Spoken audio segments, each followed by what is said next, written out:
Miracle Neem for beautiful skin. Hindi lang po ito pang beautiful skin at bago ko sabihin sa inyo ang mga benefits nito mula ulo hanggang paa, kung hindi ka pa subscribe, please subscribe, like, and share. And don't forget to hit the bell button para updated ka sa lahat ng aking mga vlogs.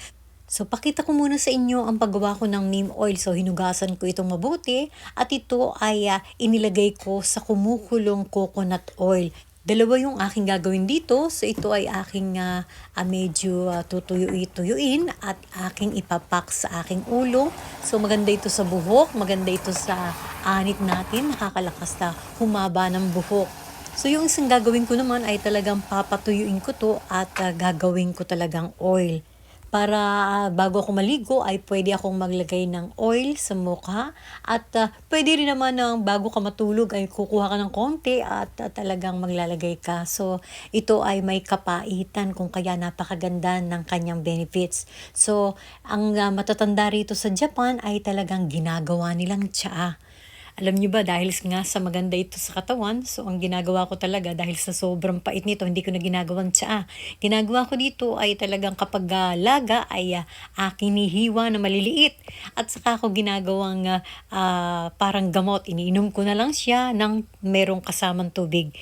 So, pambihira ito na makikita mo sa tabi-tabi dito sa Japan. So, talagang nakatiyempo lang ako.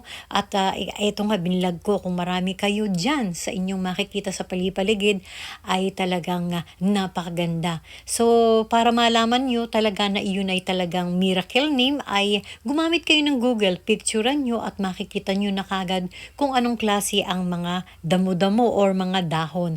So, makikita nyo talaga, akala ko nga MJ, ano? So, talagang sinerch ko ay talagang ito pala yung tinatawag nila na miracle neem. At para lalo kayong masiyahan kung ano man ang mga benefits nito, ito ay i-search ninyo, napakaraming benefits. At kung mapait ang ampalaya, ito ay talagang dobling pait sa ampalaya. Kung kaya, siyempre, kapag mapait, napakarami nating benefits o maraming matatanggal ng mga